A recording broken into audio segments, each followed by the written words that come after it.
Hello, boys and girls. Today we're going to be reading chapter 21 in the Land of Stories. This is a long chapter. It's about 26 pages, so it might be a long one. If it is, go grab a snack. So chapter 21 is called The Wizard and His Apprentice. Moose. Hopefully Moose in the background doesn't try and play too much this time like the last video. You growling at me? Because I'm not paying attention? Alex braced herself as the words from a treasury of fairy tales formed the fairy tale world around her. She had no idea what part of the fairy tale world the book would place her in or what kind of mess she might be stepping into, so she was prepared for the worst. She just hoped she could get Peter and the Tin Woodman to the fairy council before the villain army did any damage. An overcast sky appeared above her. Green hills stretched into the horizon and were covered in boulders and stones. There was a forest of thick, mossy trees in the distance. The air was salty, and Alex...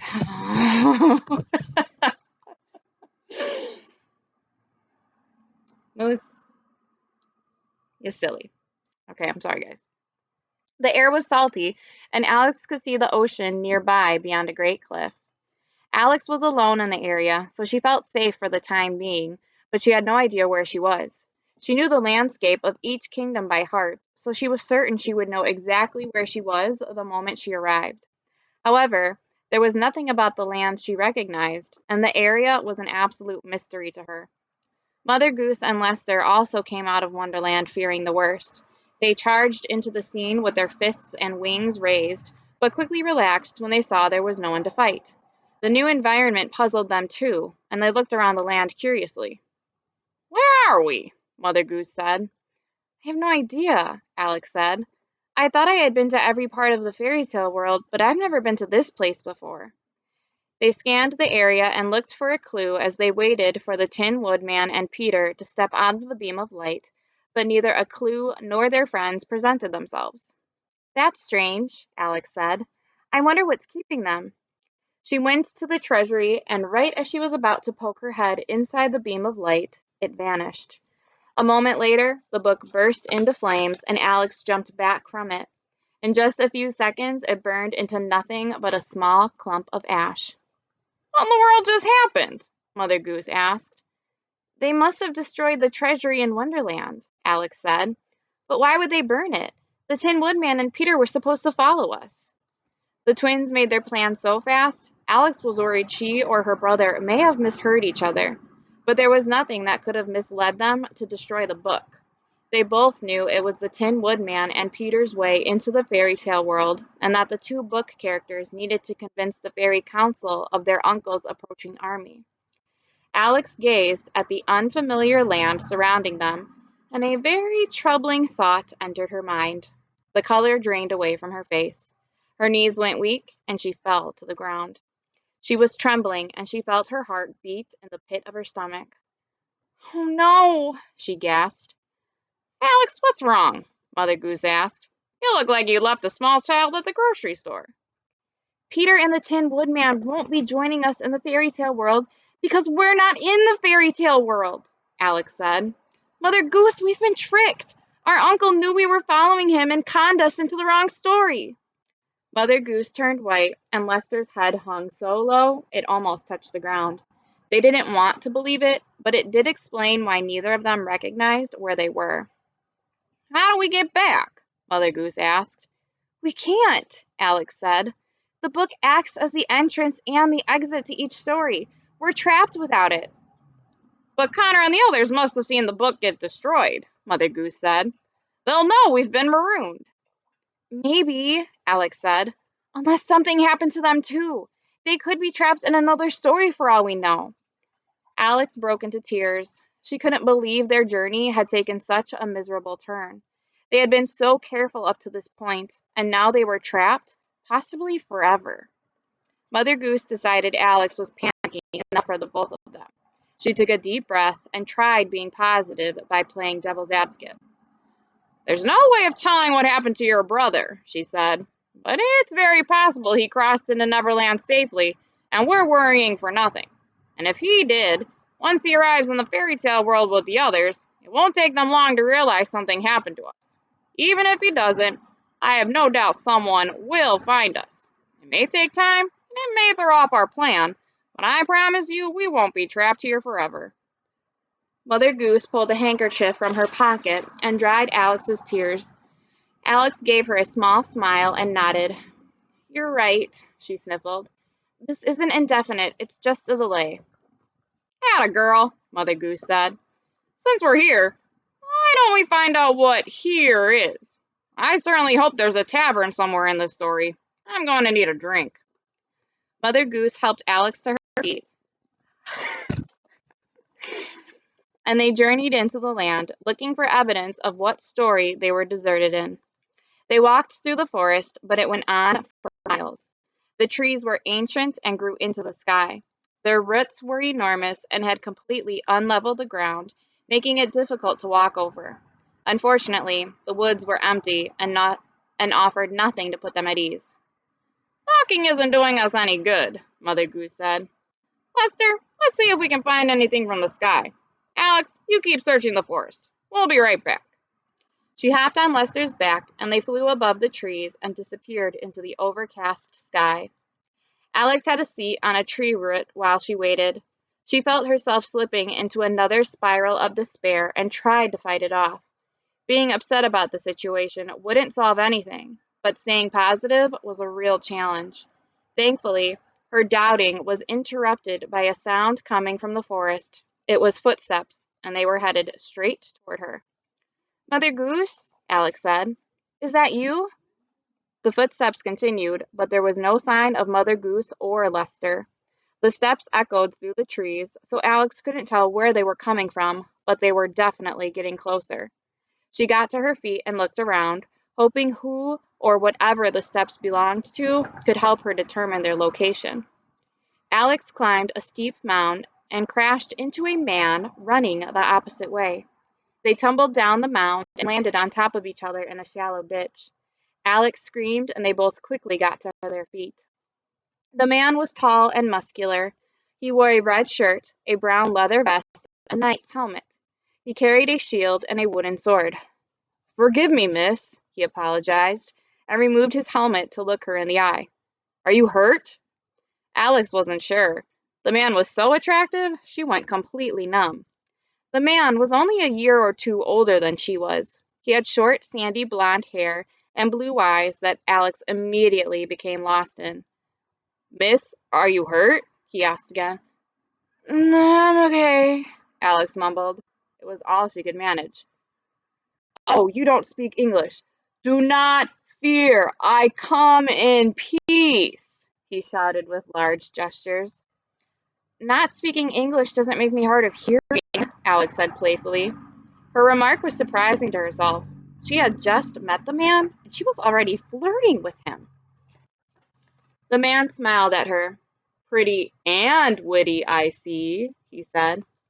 Alex started to blush just as a thunderous roar came from the forest. Apparently, the man had been running from a creature, and it just caught up with him. Alex was relieved. Hopefully, the man would just think she was blushing because she was scared. Excuse me one moment, the man said, and put his helmet back on. He climbed out of the ditch, and Alex followed him. A massive black bear was standing just a few feet away from them. It raised its claws and bared its teeth. The bear roared again, and it was so loud, Alex and the man almost fell back into the ditch. I'll handle this, don't worry, the man said. Alex wasn't worried at all. With just a snap of her fingers, she could turn the bear into a harmless poodle if she needed to. The bear charged toward them, and the man blocked its paws with his shield. Alex sat by a tree and watched the battle. It was much more amusing than using magic. Remember, you must always be one step ahead of your enemy, said an airy voice that resonated through the trees. Alex looked around the forest, but didn't see who or where it was coming from. Perhaps it was a spirit? The man seemed to be taking the voice's advice. He used the bear's head as a springboard and jumped into the air. He grabbed hold of a tree branch and pulled himself into the tree. A step ahead, and not step on their head, the mysterious voice clarified. The bear climbed the tree after him. It tore the branches off as it went, making it impossible for the man to climb down. When in trouble, use your surroundings as a tool. The man climbed to the very top of the tree, and the bear followed. The tree bent from their weight. The man waited until the bear was right behind him, and then leaped off. The tree flung the bear into the woods like a catapult, and it crashed to the ground a few yards away. Alex clapped for the man, and he gave her a quick bow. The bear was furious and breathed heavily from its flared nostrils. It got to its feet and charged after him. Use your opponent's anger against them. Taunt them until they are blind with rage. The man zigzagged between the trees and kicked dirt into the bear's eyes as it chased him. The bear was blinded and pawed its eyes to get the dirt out. The man ran toward it, about to strike it with his wooden sword. Moose, you're gonna have to wait, dear. Never be fooled by false injuries. The bear suddenly opened its eyes and knocked the man across the woods. He landed by the tree Alex was seated on. Are you a knight or something? Alex asked. The man pulled himself up to a seated position beside her. Or something, he said. I don't think you're going to win this fight with a wooden sword, Alex said with a cheeky grin. Do you need a hand? Of course not, the man said, insulted she would even ask. That bear is exactly where I want him. This isn't even the first beast I've slaughtered. The bear was running straight for them, coming in for the kill. But it might be your last, Alex said. The man pointed his wooden sword at the bear, but it might as well have been a toothpick. The bear ran so fast, nothing was going to stop it. Most importantly, never involve innocent people in your dueling. The mysterious voice was mysteriously interrupted. Just as the bear was about to pounce on the man and Alex, metal chains wrapped around the bear's body and pulled it inside a large cage that magically appeared behind it. The man took off his helmet and stared in amazement. Are you seeing this too? Or did I hit my head? Alex was just as surprised as he was. Her magic wasn't trapping the bear. This enchantment was coming from someone else. A gust of wind came from above them, and they looked up to the sky. Mother Goose and Lester descended into the forest and landed beside the caged bear.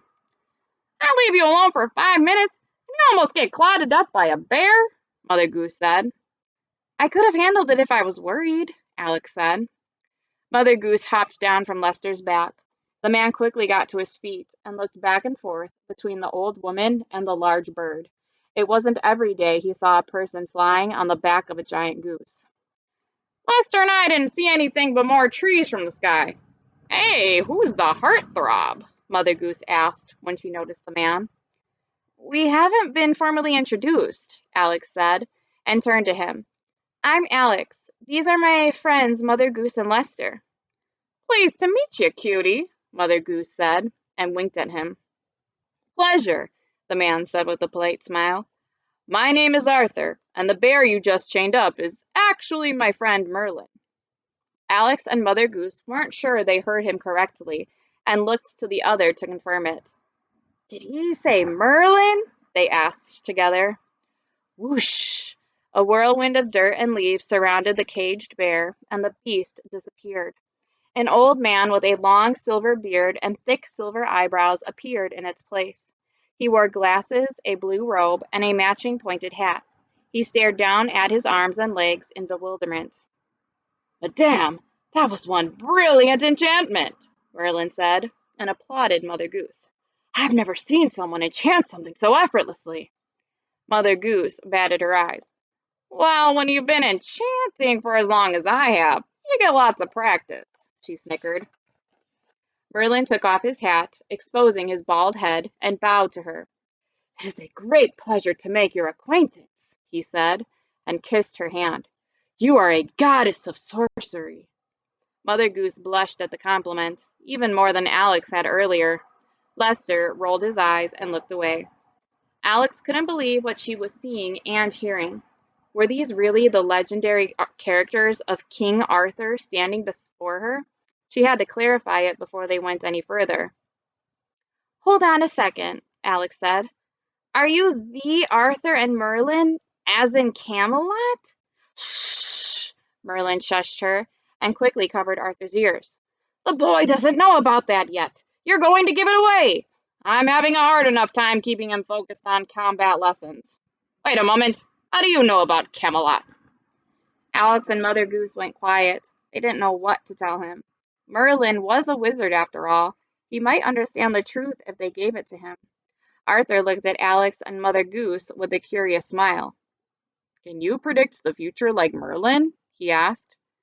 Come again? Mother Goose asked. Merlin is training me to be the next king of England, Arthur explained. He says he's certain I'll be king in the future, because he's prophesied it. Although I've never met anyone else who believes it. Well, he's right, Alex said, and received a dirty look from the wizard. Sorry, Merlin, I didn't mean to give anything away. Arthur's eyes lit up. So it's true, he said. I really am going to be king. You must be wizards too. Technically, I'm a fairy, Alex said.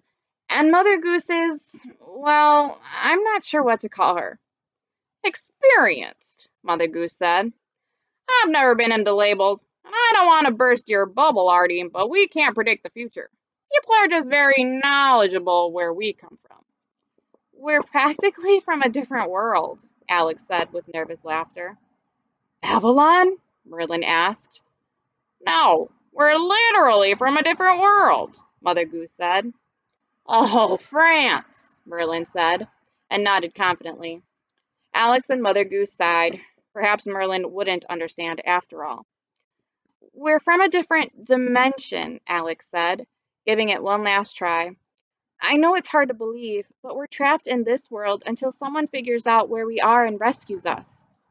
Merlin and Arthur shared the same fascinated look, the kind of expression Alex was used to people making once they understood. And what dimension might that be? Merlin asked. Wait, you believe me? You don't think I sound totally insane? She asked. You don't sound mad at all, Arthur said. Merlin has always said the universe is far more complex than we realize, and you're proving it. What do you call your dimension? Well, there are two, actually, Alex explained. There's the other world, and there's the fairy tale world. I suppose we're from both, but I should probably stop while I'm ahead. It's a long and complicated story. Alex was worried for nothing. The wizard and his apprentice seemed very excited by what she was telling them. Meeting Alex and Mother Goose was the most thrilling thing that had happened to them in a while. You both must join us for tea, and I won't take no for an answer, Merlin said. We want to hear everything about your world, or worlds, and how you find your way into ours. Alex and Mother Goose didn't have a reason to object. Being stranded meant their schedule was clear, and they had never had tea with a wizard before. Merlin offered Mother Goose his arm, and she linked it with her own. Arthur offered Alex his arm too, and the men escorted the woman and Lester through the woods to Merlin's home. Merlin lived in a modest cottage a few miles farther into the forest. When Alex and Mother Goose walked through the front door, they couldn't tell which part of the house they were entering. Every surface and piece of furniture was covered. There were potions, plants, cauldrons, candles, and thousands of books stacked to the ceiling. There was everything you'd expect to find in a wizard's home, but there were also stacks of sketches of very familiar machines and contraptions. Alex recognized a spinning jenny, a sewing machine, a typewriter, and a record player. She could have sworn she even saw a drawing that looked like a cell phone in his collection, but didn't want to seem nosy. Clearly, they were objects Merlin had seen in his visions of the future. Merlin, you're a hoarder, Mother Goose said. Forgive the mess, he said. It's been a couple centuries since I had guests. Merlin snapped his fingers. A broom, a mop, and a bucket leaning in the corner came to life and began cleaning the cottage around them. He cleared a space engulfed in books and revealed a table buried beneath. They had a seat, and Arthur poured them each a cup of tea. He made a bucket of vegetables for Lester, who waited outside. The giant gander was too big to fit inside the cottage. Now, tell us about the other world and the fairy tale world. Don't be shy about the details, Merlin said. At first, Alex and Mother Goose were very vague in their explanations. They told them all about the fairy tale world and how the late fairy godmother had discovered the other world. Mother Goose told them how she and the other fairies spread the stories of their world around the other world to give the children something to believe in. Alex explained how she and her brother discovered the fairy tale world by accidentally traveling through their grandmother's storybook. However, explaining how they entered the world of King Arthur was difficult without details, and the specifics started to spill out. Alex told them how she and her brother defeated the Enchantress and the Grand Army the following year, and how they formed the Happily Forever After Assembly. She told them they recently discovered that a criminal called the Masked Man was actually their secret uncle, and how he stole the portal potion from the fairy palace. Alex told them that she had been the fairy godmother until she was ungodmothered by the fairy council when they refused to believe that her uncle was a threat to the kingdoms. Mother Goose filled them in on their travels as they followed Lloyd from story to story and tried stopping him from recruiting an army of literary villains, only to end up stranded. Merlin and Arthur were a great audience. Alex and Mother Goose talked for hours and hours without any interruption. Arthur's eyes were glued on Alex as if she had cast a spell on him. He was fascinated by every word she said. "It's astonishing, absolutely astonishing," Merlin said, and stroked his beard. "To think, this world exists in others as a fable. It endorses my theory that we are all but characters in the books of a library. Or perhaps someone else said that and I'm forgetting who. The best part about predicting the future? I'll always say it first." Mother Goose looked around at all the things Merlin had collected throughout the centuries. A framed sketch on the wall caught her attention. "Merlin, is that a sketch of a flying machine?" she asked. Merlin had forgotten the sketch was there and left the table to get a better look. "It appears so," he said. "Is it familiar to you?" "A friend of mine designed one just like that in the 15th century," Mother Goose said. "He lived in Italy and was named Leonardo da Vinci. Did you see him in a vision?" "Madame, I can barely keep the names straight of people living in this century," Merlin said. "You can't expect me to remember the names of people from the 15th century." Mother Goose giggled like a schoolgirl. Alex had never seen someone amuse her so much. Merlin sat back down, but scooted his chair much closer to Mother Goose than it was before. "Perhaps this world is just the past of your world," he said. "Let's take it century by century. Give me the names of your friends, and I'll give you the names of people I predicted. It'll be good fun." "Oh, Merlin, I knew so many people we could be playing this game for days," Mother Goose laughed. "Terrific! It'll entertain us while we wait for someone to rescue you," he said. Watching Mother Goose and Merlin journey down memory lane made Arthur and Alex feel like two third wheels. "Can I interest you in a walk?" Arthur whispered to her. "Sure," Alex said with a smile. Arthur and Alex left Merlin's cottage and took a stroll through a part of the woods she hadn't seen. It was a more pleasant area, with younger trees and a much smoother ground. The sun had set while they were in the cottage, and the moon was their only source of light.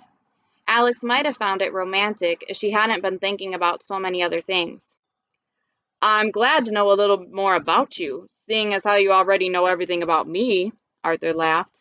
"Your worlds sound incredible. I can't believe how much you've accomplished at such a young age. It's very inspiring." "I have wonderful friends who have helped me," Alex said. "You're very inspiring yourself, and a bit of a legend." Arthur chuckled. "Am I? Do tell." "Oh no, I did it again," she said. "You'd better be cautious around me. I'll spoil your destiny if you're not careful." "Oh, I will," Arthur said, and shrugged like he didn't care, but he wasn't convincing. "If there's one thing I absolutely don't want to hear about, it's my future. I want to be totally surprised. Knowing I'll be the King of England is enough. But you're positive that happens?" "Yes, you become king," she said. "But that's all I'm going to tell you, so don't ask me anymore. Besides, you already knew that." "Indeed," Arthur said. "But no one has said I'll be a good king. It would be a relief to know I don't go mad or bad before the end." Alex sighed, but with a smile. She knew Arthur was prying information out of her just to tease her, but two could play this game. "You're a good king, don't worry," she said, and then looked sadly to the ground. "At least you are once you heal from the incident." "What incident?" Arthur asked. Alex shook her head somberly. "Well, if Merlin hasn't told you, then I probably shouldn't." "Oh, right, the incident," he said, pretending to know. "Old Merlin's told me about that plenty of times." "Good," Alex said. "So you know all about the leeches." Arthur gulped. "Yes, I do," he said nervously. "Luckily by then, you've already been captured by the Saxons and your legs have been ripped off," Alex said. "So there aren't too many leech wounds." Arthur gulped. "It's the definition of luck," he said. "It's a shame you lose both your arms in the battle before you get captured," Alex said. "But you aren't known as Arthur the Limbless for nothing." "Arthur the Limbless?" "Oh, yes," Alex said.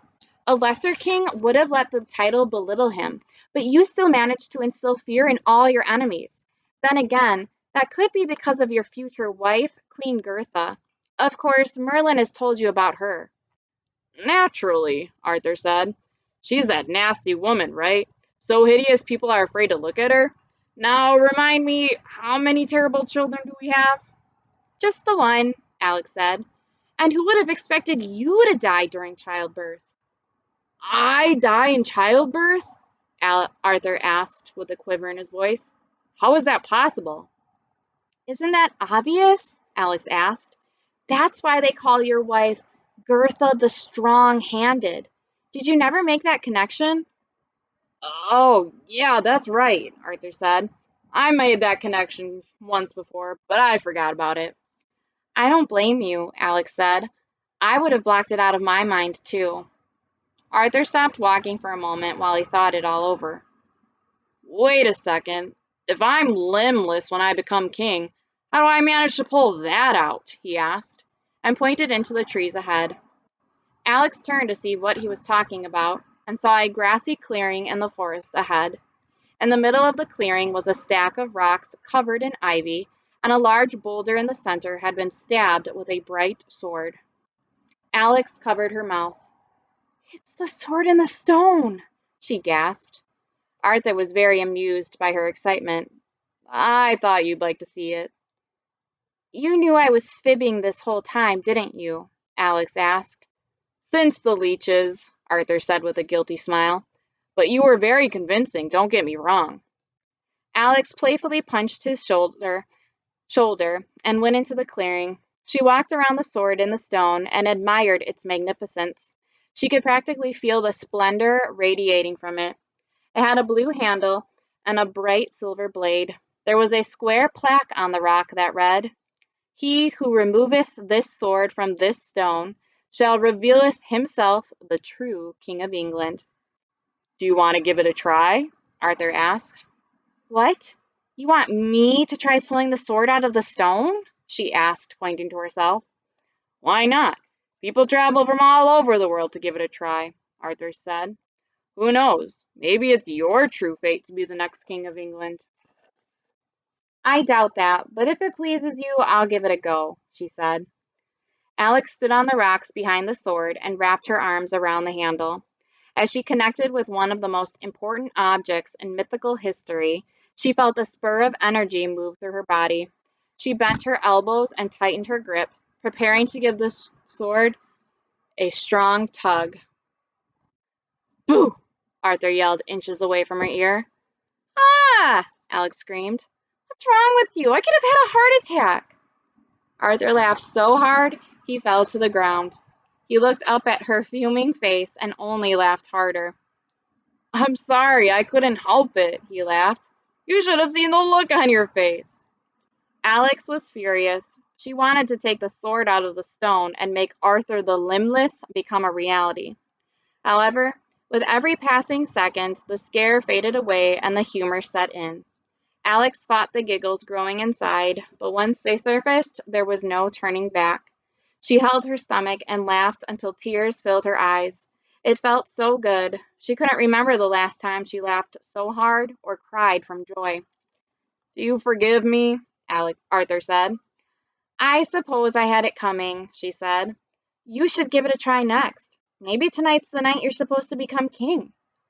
Arthur's smile faded, and he shook his head. "I know it won't budge. It'll happen when I'm ready to be king, but I'm not ready yet. I'll feel it inside before I even touch the sword." For the first time since Alex arrived, the once and future king seemed a little sad. "Arthur, what's wrong?" she asked. "Are you afraid you'll never be ready?" At first, Arthur shrugged it off, but Alex looked at him with so much compassion, he felt like she might understand. She was the one person he had ever known who made him want to confess his feelings rather than suppress them. "I suppose I'm just worried I'll disappoint people," Arthur admitted. "Merlin says I'm going to be a legendary king. I just wish I was confident enough to agree.